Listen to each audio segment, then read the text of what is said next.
selamat datang lagi di Penyelaman Mendalam kita. Hari ini kita mau bedah buku yang, cukup berpengaruh ya, Experiencing God. Ini dari Henry dan Richard Blackaby sama Claude King. Kita pakai edisi revisi ini. Betul, buku yang menarik memang. Nah, pernah nggak sih Anda ngerasa, kayaknya udah religius gitu ya? Mungkin rajin ke gereja, tahu banyak banget lah tentang Tuhan, tapi kok ada yang kurang sreg gitu di hubungan pribadi sama dia. Nah, itu dia. Misi kita hari ini tuh mau nyoba gali inti buku ini. Gimana caranya geser dari yang cuma tahu tentang Tuhan, jadi bener-bener ngalamin dia secara pribadi, sekaligus paham kehendaknya. Mari kita mulai ya. Yang langsung kerasa banget dari buku ini tuh penekanannya di pengalaman. Itu kuncinya. Pengalaman ya? Ya, banyak orang kan kejebak di pengetahuan aja. Kayak akademis gitu tentang Tuhan. Padahal inti hidup kekal, kalau kita lihat Yohanes 17 ayat 3 itu, yang mengenal Tuhan secara pribadi. Hubungan yang hidup, bukan cuma konsep. Oke. Buku ini ngebedain tuh antara tahu secara konsep, kayak cara pikir Yunani lah, sama tahu lewat pengalaman. Nah, ini cara Ibrani, cara Yesus bicara. Oh, jadi bukan cuma teori filosofis kuno ya? Bukan. Ini nyambung ke gimana kita mungkin deketin iman sekarang. Lebih banyak ngumpulin fakta aja atau aktif nyari perjumpaan sama dia? Tepat. Contohnya yang di buku itu, penulisnya hampir celaka di tol, terus ngerasa banget Tuhan itu pelindung. Itu kan beda jauh ya sama sekedar percaya teori kalau Tuhan itu pelindung? Beda banget. Itu ngerasain langsung. Dan ini nyambung loh sama nama-nama Tuhan di Alkitab. Oh ya? Gimana tuh? Kayak nama Jehovah Jireh, Tuhan menyediakan. Itu munculnya setelah Abraham ngalamin sendiri penyediaan Tuhan pas peristiwa Ishak itu. Dramatis kan? Iya kisah itu. Jadi nama itu bukan sekedar gelar, tapi kesaksian dari pengalaman. Cara Tuhan nunjukin dirinya lewat tindakan nyata di hidup kita. Menarik. Nah, berangkat dari situ, terus gimana sifat dasar Tuhan, karakternya, bantu kita paham kehendaknya? Buku ini kan nyorot 3 ya, kasih, maha tahu, maha kuasa. Iya, 3 itu penting. Tapi fokus utamanya di Tuhan adalah kasih dari 1 Yohanes itu. Ini fondasi banget. Kenapa fondasi? Karena kalau kita benar-benar percaya Tuhan itu kasih, artinya apapun kehendaknya, pasti yang terbaik buat kita. Meskipun lagi susah. Meskipun sulit ya, kayak penulisnya pas anaknya sakit kanker itu ya. Betul, itu contoh ekstrimnya. Dan salib itu jadi bukti mutlak kasihnya kan. Perintahnya pun itu bukan buat ngekang kita, tapi ekspresi kasih buat kebaikan kita sendiri. Oke, jadi kasih itu yang utama. Terus yang maha tahu dan maha kuasa gimana? Nah, karena dia maha tahu, arahannya itu selalu tepat. Dia tahu semuanya. Dan karena dia maha kuasa, dia mampu kasih kita kekuatan buat ngelakuin apa yang dia minta. Jadi kalau kita pegang 3 hal ini, kasih, maha tahu, maha kuasa, harusnya lebih gampang ya buat percaya dan ikut arahannya. Walaupun mungkin belum jelas tujuannya kemana gitu. Idealnya begitu. Dan ini bawa kita ke pertanyaan kunci nih. Seringnya kita nanya, apa sih kehendak Tuhan buat hidup saya? Iya, itu pertanyaan umum banget. Nah, buku ini ngajak geser perspektif. Pertanyaannya jadi lebih simpel. Apa kehendak Tuhan? Titik. Wah, beda ya. Jadi fokusnya bukan ke saya, tapi ke Tuhan. Tepat. Fokusnya pindah. Dari agenda pribadi kita ke agenda Tuhan yang jauh lebih besar di dunia ini. Apa sih yang lagi Tuhan kerjakan? Ini kayak membalik cara pikir umum loh. Biasanya kan kita bikin rencana hebat dulu, terus minta Tuhan approve. Iya, seringnya gitu. Buku ini malah bilang, lihat dulu apa yang Tuhan udah kerjakan di sekitar kita, terus kita ikut nimbrung. Jadi ingat Yohanes 15 ayat 5, di luar aku, kamu nggak bisa apa-apa. Nah, itu dia. Jadi bukan kita bikin peta detail dari awal, tapi lebih ke jalan bareng Yesus aja, hari demi hari. Oke, jalan bareng ya. Betul. Dan ini nyambung ke konsep jadi hamba Tuhan. Tapi bukan hamba kayak karyawan terima tugas terus jalan sendiri ya. Terus gimana dong? Lebih kayak tanah liat di tangan penjunan. Ingat Yeremia 18? Oh iya. Tanah liat sama penjunan. Tuhan itu mau bentuk kita dulu. Karakter kita, hati kita, kesiapan kita. Baru dia bekerja lewat kita. Jadi kuncinya di kemauan kita buat dibentuk. Gampang dibentuk gitu. Gambaran tanah liat itu kuat sih. Tapi mungkin ada yang nanya nih. Gimana caranya biar lunak atau gampang dibentuk di tangan Tuhan sehari-hari? Apalagi pas keadaan lagi keras gitu. Pertanyaan bagus. Yang menarik, buku ini juga nekenin. Tuhan itu sering banget pakai orang biasa loh. Betul sekali. Elia itu dibilang manusia biasa kayak kita. Petrus sama Yohanes itu nelayan biasa. D.L. Moody, penginjil hebat itu, awalnya penjual sepatu. Nah, itu poin penting. Intinya bukan soal kualifikasi kita atau sehebat apa kemampuan kita dari awal. Bukan itu ya? Bukan. Yang Tuhan cari itu ketersediaan hati kita, sama ketaatan kita sama Dia yang Maha Kuasa. Nanti Dia yang akan memperlengkapi kok, kalau kita bersedia. Oke, ketersediaan dan ketaatan ya. Terakhir nih, buku ini ngerangkum pola kerja Tuhan dalam 7 realitas, gimana Dia melibatkan kita. Singkatnya gini. Oke, 7 ya? Ya. Apa aja tuh? Pertama, Tuhan itu selalu aktif bekerja di sekitar kita. Kedua, Dia tuh ngejar hubungan kasih yang pribadi sama Anda. Ketiga, Dia mengundang Anda buat terlibat dalam pekerjaannya itu. Oke, diundang terlibat. Keempat, Dia bicara lewat Roh Kudus. Bisa lewat firman, doa, keadaan, atau gereja, komunitas kita. Kelima, nah ini penting, undangannya itu selalu bawa kita ke krisis iman. Krisis iman, maksudnya gimana? Ya, kondisi di mana kita harus mutusin dan bertindak berdasarkan iman. Percaya nggak sama Dia? Mau melangkah nggak? Oke. Keenam, biasanya kalau kita taat, itu butuh penyesuaian besar dalam hidup kita. Nggak gampang. Pasti ya, keluar dari zaman nyaman. Betul. Dan ketujuh, hasilnya Anda bakal makin kenal Tuhan lebih dalam pas Anda taat dan lihat Dia bekerja. Pengalaman tadi itu. Dari 7 itu, kayaknya yang paling nancep itu yang kelima ya. Undangan Tuhan itu pasti bawa ke krisis iman. Seringkali begitu. Jadi, kalau Anda lagi ngerasa di persimpangan yang bikin takut nih, karena ngerasa Tuhan panggil buat sesuatu, itu bukan berarti ada yang salah dong. Malah bisa jadi itu konfirmasi kalau lagi di jalur yang benar. Bisa jadi banget.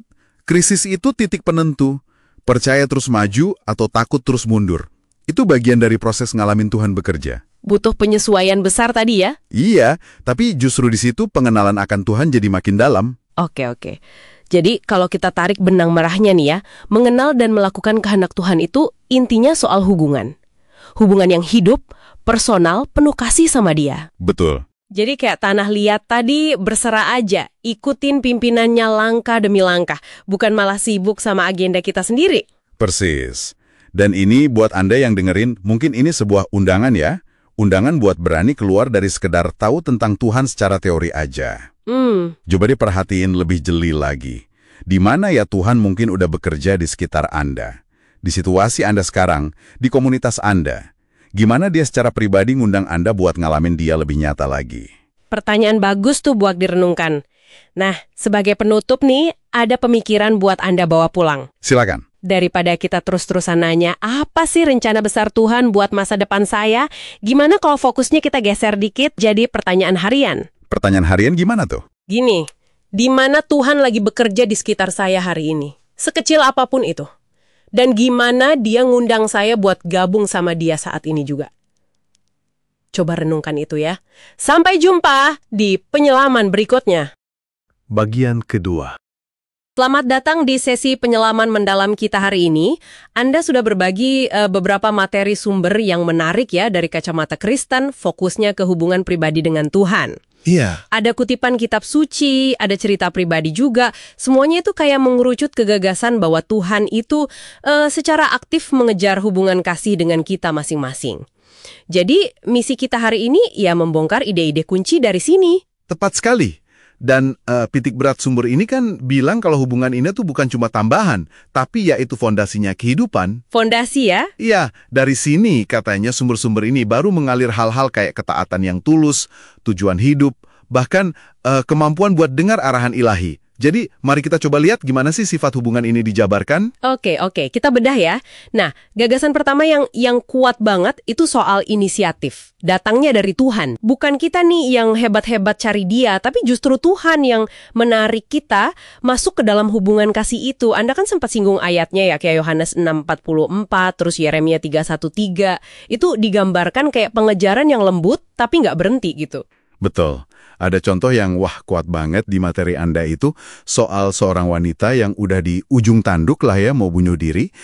Tapi hidupnya selamat waktu seorang temen kayak didorong sesuatu gitu ngajak dia ke pendalaman Alkitab. Oh iya, saya ingat cerita itu. Nah, pendalaman Alkitabnya pas banget tentang kasih Tuhan yang mengejar.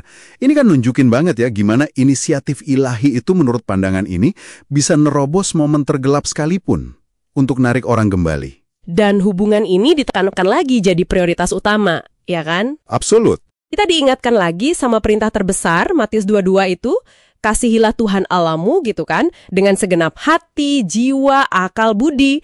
Nah, salah satu argumen kunci di sumber ini, kalau hubungan ini nggak beres, yang lain ikut goyah. Bener. Ada cerita soal anggota jemaat yang aktif banget pelayanan, takut Tuhan, tapi kok nggak mengasihi dia secara personal. Hidupnya kacau balau. Wah. Dan sumber itu coba mengaitkannya dengan, luka hubungan masa lalu sama ayahnya. Jadi tanpa sadar dia memproyeksikan citra ayah yang salah ke Tuhan gitu. Iya, itu poin krusial banget. Materi ini ngebedain banget antara ya sekedar ritual agama sama hubungan cinta timbal balik yang otentik. Beda ya? Beda. Ketaatan. Kayak di Yohanes 14:15, jikalau kamu mengasihi aku, kamu akan menuruti perintahku. Itu dilihat bukan syarat biar dikasihi, tapi buah alami. Buah dari kasih dan percaya yang udah ada duluan. Oke. Analogi tangga yang nyandar di tembok yang salah itu tajam juga ya. Iya, itu kena banget. Sumber ini pakai itu buat gambarin sia-sianya sukses atau sibuk, bahkan dalam pelayanan, kalau fondasi utamanya hubungan kasih sama Tuhan, itu nggak ada. Jadi bukan soal sibuk atau enggaknya, tapi kenapanya, motivasinya apa. Nah, konsep hubungan sebagai prioritas ini bawa kita ke implikasi berikutnya nih, yang dibahas di sumber Anda. Gimana hubungan ini mengubah fokus kita. Jadi bukan lagi kita bikin rencana hebat buat Tuhan, tapi lebih ke ikut serta dalam pekerjaan Tuhan yang emang udah jalan. Filipi 2:13 disingkungkan, Tuhan yang ngerjain kemauan dan pekerjaan di dalam kita. Ada geseran fokus di sini. Tepat. Geser dari egosentris ke teosentris. Dari lihat pakai kacamata kita ke kacamata Tuhan. Sumber Anda bikin kontras menarik kan? Musa yang coba bebasin Israel pakai caranya sendiri, gagal. Iya, gagal ya awalnya. Dibandingin waktu Tuhan sendiri yang pimpin Eksodus, itu berhasil luar biasa. Pesannya jelas. Gimana kita ngelakuin sesuatu, selaras nggak sama cara Tuhan, itu sama pentingnya sama apa yang kita lakuin. Oke, nah ini pertanyaan praktisnya mungkin muncul buat Anda ngedengerin. Gimana caranya kita bisa tahu Tuhan lagi kerja di mana atau dia mau kita ngapain? Kan gitu ya? Nah, itu dia. Sumber-sumber ini bilang Tuhan emang komunikasi kok sama umatnya. Ibrani 1 nyebut Tuhan bicara dengan berbagai cara. Bisa mimpi, penglihatan, Alkitab dorongan Roh Kudus. Tapi kuncinya menurut materi ini bukan cari formula ajaib atau tanda-tanda heboh gitu. Bukan itu. Kuncinya balik lagi ke hubungan itu sendiri. Hubungannya ya? Iya. Analogi gembala sama domba di Yohanes 10 itu pas banget. Domba kenal suara gembalanya. Keintiman hubungan itu yang mempertajam kepekaan kita buat ngenalin arahan Tuhan. Oh, jadi bukan soal teknik ya, tapi kedekatan. Betul. George Mueller dikutip sebagai contoh, orang yang cari kehendak Tuhan tuh bukan dengan gelisah gitu. Tapi lewat doa tekun, renungan firman, lihat keadaan sekitar, dan yang penting banget, hati yang pasrah. Nggak punya agenda sendiri. Hati yang pasrah. Iya. Roh Kudus, yang dalam teologi Kristen kan dipahami sebagai pribadi Allah yang tinggal di dalam orang percaya, buat nolong, buat bimbing, itu dilihat sebagai pemandu utamanya. Ke dalam kebenaran, menerangi kitab suci dan situasi kita. Oke, jadi intisarinya apa nih dari semua ini? Materi yang Anda bagikan ini kayak nyajiin kerangka berpikir Kristen ya, di mana hubungan pribadi yang dimulai Tuhan itu jadi jantungnya semua hal. Betul. Hubungan ini yang motivasi cinta sejati, yang jadi dasar ketaatan, yang undang kita ikut kerjaannya, dan yang bikin komunikasi dua arah itu mungkin. Iya, pesan utamanya kayaknya pergeseran paradigma deh ya. Dari ngandelin usaha dan agenda sendiri, ke penyerahan diri yang fokusnya ke Tuhan. Semuanya itu akarnya di hubungan kasih yang dinamis ini. Melihat melampaui diri sendiri ya? Dan nyelarasin diri sama apa yang Tuhan lagi kerjain. Gitu. Oke, nah sebagai penutup nih, ini satu pemikiran buat Anda bawa pulang deh. Mengingat penekanan kuat sumber-sumber ini ke hubungan personal, inisiatif ilahi, komunikasi dalam konteks Kristennya, pertanyaan apa ya kira-kira yang muncul buat Anda tentang di mana individu dari tradisi kepercayaan lain, atau mungkin yang nggak beragama sekalipun, memaknai atau mencari hubungan mereka dengan makna hidup, dengan tujuan, atau dengan sesuatu yang transenden? Pertanyaan menarik itu. Sesuatu buat direnungkan. Sampai jumpa di penyelaman mendalam kita berikutnya. Bagian ketiga. Selamat datang kembali di sesi Deep Dive kita. Oke, jadi kita punya beberapa materi dari Anda nih yang fokusnya menarik banget. Tentang gimana caranya menurut teks ini ya, Tuhan itu berkomunikasi dan ngasih petunjuk. Betul. Dan sumber-sumber ini menyoroti beberapa jalur utama, gitu. Iya, ada 3 ya. Iya. Doa, terus keadaan hidup, sama komunitas gereja. Tapi kayaknya intinya bukan cuma dengerin aja ya. Nah, itu dia. Justru yang paling ditekankan itu respons kita. Gimana kita nanggepinnya. Itu yang mau kita bedah lebih dalam. Oke, mulai dari doa dulu deh. Gimana tuh konsep doa di sini? Jadi teks ini bilang doa itu bukan sekedar kita ngomong terus minta-minta gitu. Lebih kayak dialog, 2 arah. Dialog, maksudnya? Iya, ada penekanan khusus di peran Roh Kudus. Dalam keyakinan ini kan Roh Kudus itu dipahami sebagai kehadiran Tuhan yang aktif membimbing kita. Nah, dia bantu menyelaraskan doa kita sama kehendaknya. Menyelaraskan ya. Ada analogi menarik soal sepeda Swin biru. Jadi ceritanya ayah udah nyiapin hadiah sepeda itu, tapi dia perlu bikin anaknya minta hadiah itu. Oh, oke. Jadi maksudnya kadang Tuhan udah punya rencana, tapi kita perlu nangkep dulu lewat doa gitu. Persis. Kadang rencananya lebih besar atau spesifik dari yang kita bayangin. Dan teks ini juga nyaranin buat nyatet loh, wawasan spiritual yang muncul pas doa sebaiknya dicatat. Menarik, dicatat ya. Oke, jadi doa itu dialog penyelarasan. Nah, tapi kan hidup ini nggak selalu lurus ya.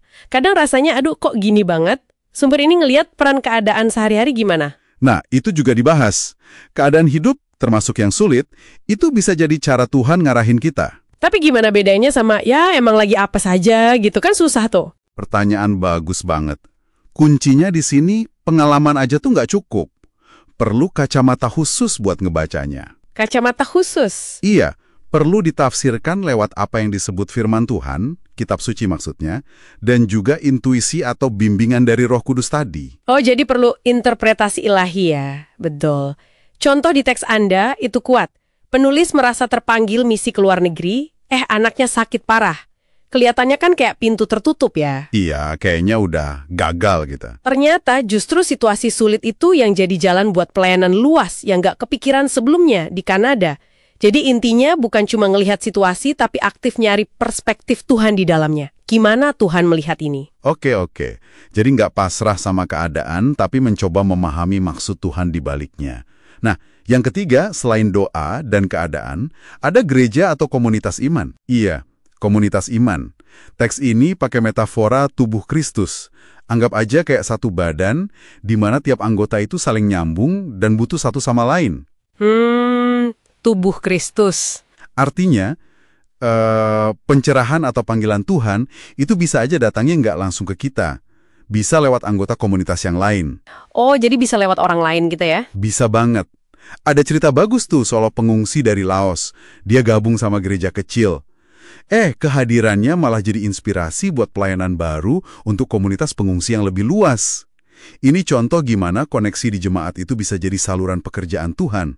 Oke, jadi 3 jalur nih. Doa, keadaan, komunitas. Nah, semua ini katanya bisa membawa kita ke satu titik penting yang disebut krisis keyakinan. Wah, ini istilahnya lumayan intens ya. Haha, iya. Krisis keyakinan. Dan pemicunya seringkali tugas seukuran Tuhan gitu ya. Tugas yang rasanya mustahil buat manusia biasa. Ini menarik sekali tuh. Bikin deg-degan juga sih. Betul. Deg-degan karena disitulah pertaruhannya. Teks ini menggambarkan krisis keyakinan itu sebagai momen penentuan. Momen penentuan gimana tuh? Pas kita dihadapkan pada sesuatu yang secara logika atau sumber daya kita, itu kayaknya nggak mungkin banget. Contohnya tadi, gereja bikin anggaran iman 2 kali lipat dari kemampuan asli mereka. Atau kisah Land Coaster yang Anda sebut, pindah ribuan mil buat mulai gereja tanpa modal sama sekali. Waduh, Land Coaster itu nekat banget ya. Nah, disitulah iman diuji, kata teks ini. Jadi iman sejati itu baru kelihatan pas kita hadapi kemustahilan.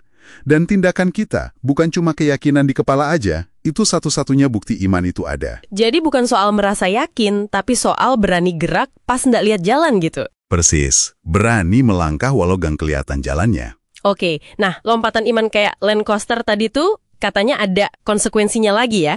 Harus menyesuaikan diri, nggak bisa enggak. Tepat sekali. Mengikuti panggilan Tuhan versi teks ini, itu berarti kita nggak bisa terus hidup kayak biasa aja. Harus ada yang diubah, disesuaikan. Penyesuaian ya? Contoh-contoh Alkitab yang dikutip juga drastis kan? Nuh, nggak mungkin dia hidup normal sambil bangun bahtera segede gaban. Petrus dan Yohanes ninggalin kerjaan mereka sebagai nelayan. Elisha malah bakar alat bajaknya, simbol komitmen total. Wah, bakar alat bajak. Itu udah kayak nggak ada jalan balik ya? Iya. Nah, penyesuaian ini bisa nyentuh area mana aja. Bisa kerjaan, tempat tinggal, hubungan sama orang, cara kita mikir, prasangka kita, metode kita, bahkan keyakinan yang selama ini kita pegang erat. Berarti penyesuaiannya bisa dalam banget ya? Bukan cuma ganti alamat gitu. Bisa banget. Intinya itu apa yang disebut menyangkal diri dan memikul salib. Itu simbol kesediaan kita ngelepasin agenda pribadi, ego kita, zona nyaman kita, demi ikut tujuan Tuhan. Menyangkal diri, memikul salib. Berat juga ya kedengerannya. Memang, ini soal berserah penuh. Bergantung pada kekuatannya, bukan kekuatan kita sendiri. Tapi, penyesuaian ini nggak selalu berarti langsung gerasak-gerusuk bertindak loh ya. Oh ya? Kadang penyesuaian terbesarnya justru adalah menunggu waktu Tuhan. Dan itu juga butuh penyerahan diri yang luar biasa. Nggak gampang loh nunggu itu. Iya juga ya. Menunggu itu kadang lebih susah daripada langsung bergerak. Oke deh, coba kita rangkum sedikit ya temuan dari sumber-sumber Anda ini. Jadi intinya mengenali dan melakukan kehendak Tuhan itu digambarkan sebagai sebuah perjalanan yang aktif banget ya.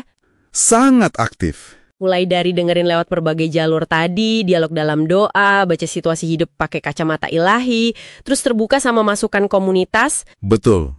Terus seringkali ada titik uji, krisis keyakinan itu, pas dihadapkan sama tugas yang kayaknya mustahil. Dan puncaknya, ya kesediaan buat berubah secara radikal, melakukan penyesuaian demi ngikutin panggilan itu. Ini jelas bukan iman yang santai-santai di sofa ya, tapi iman yang nuntut aksi nyata. Gambaran yang menantang memang. Dan mungkin ini bisa jadi pemikiran penutup nih buat Anda renungkan lebih dalam berdasarkan materi ini. Apa tuh? Apa ya kira-kira yang bisa terjadi kalau kita, dalam hidup kita masing-masing, benar-benar berani melangkar pakai iman pas ketemu tembok kemustahilan kita sendiri? Pertanyaan bagus. Dirinya, dan tentang potensi sejati kita, justru pas kita bersedia melakukan penyesuaian besar itu, bahkan yang rasanya paling mahal, yang dia minta. Nah, itu pertanyaan reflektif yang diajukan sumber-sumber ini untuk Anda. Bagian keempat. Oke, selamat datang di penyelaman mendalam kita hari ini. Ada sumber menarik nih yang Anda bagikan, catatan pribadi sama beberapa bab dari buku rohani ya. Iya, betul. Isinya menggali soal gimana sih kita bisa mengalami Tuhan secara personal. Nah, misi kita sekarang, coba kita ekstrak inti gagasannya, bahwa hubungan dengan Tuhan itu, ya menurut sumber ini, dibangun lewat ketaatan. Ketaatan dan partisipasi aktif ya. Nah itu dia, partisipasi aktif dalam apa yang sedang Tuhan kerjakan. Yuk kita bedah bareng-bareng. Siap.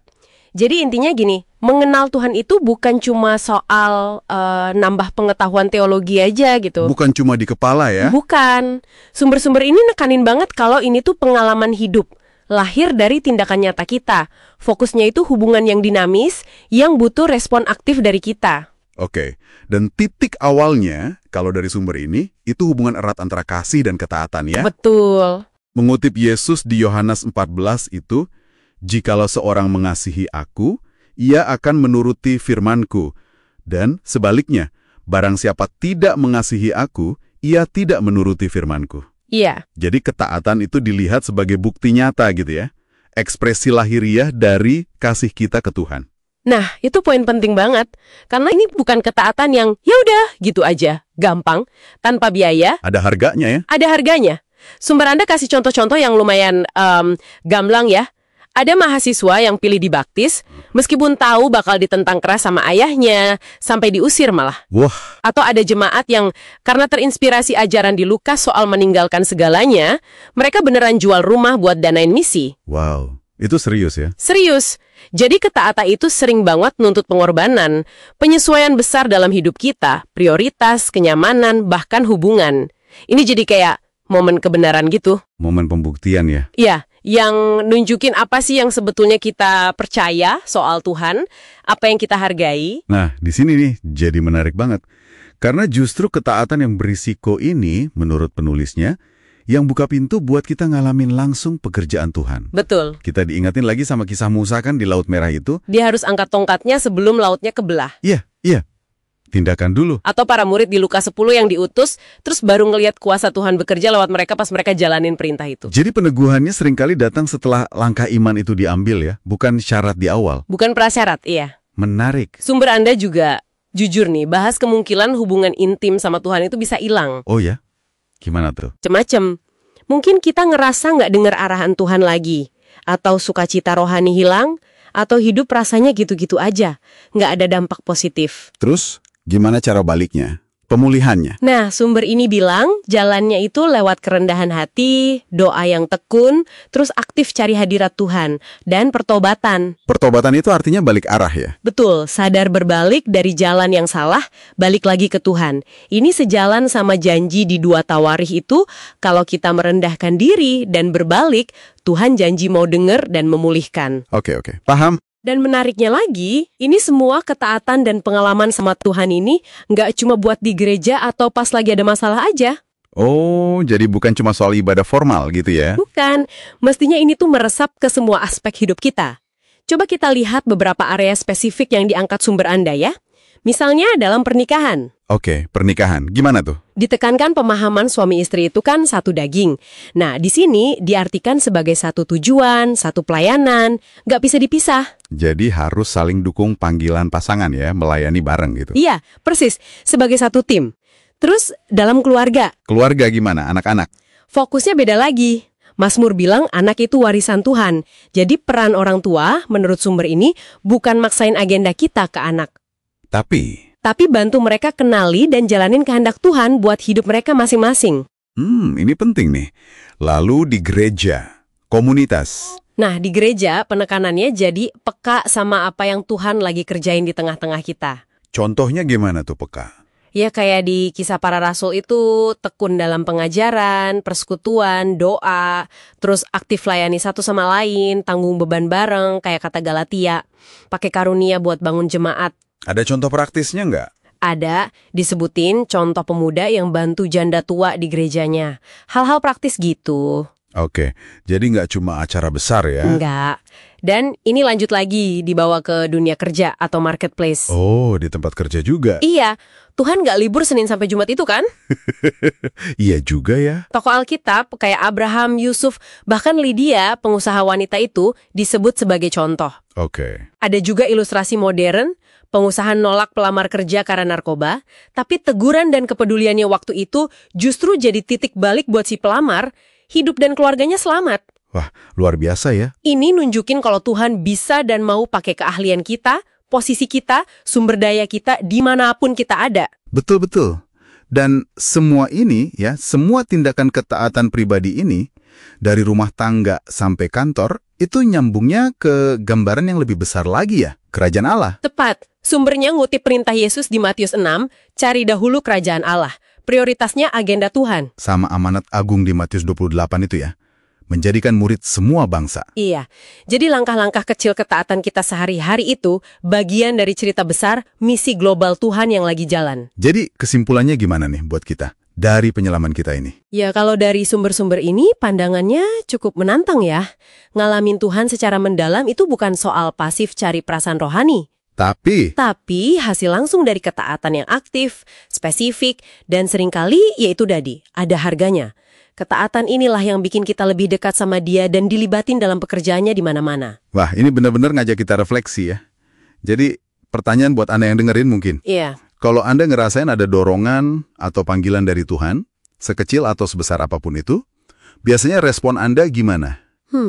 Ada nggak harga ketaatan yang selama ini Anda rasa, aduh kayaknya terlalu mahal buat dibayar? Sesuatu buat direnungan lebih lanjut ya dari apa yang baru kita gali bareng.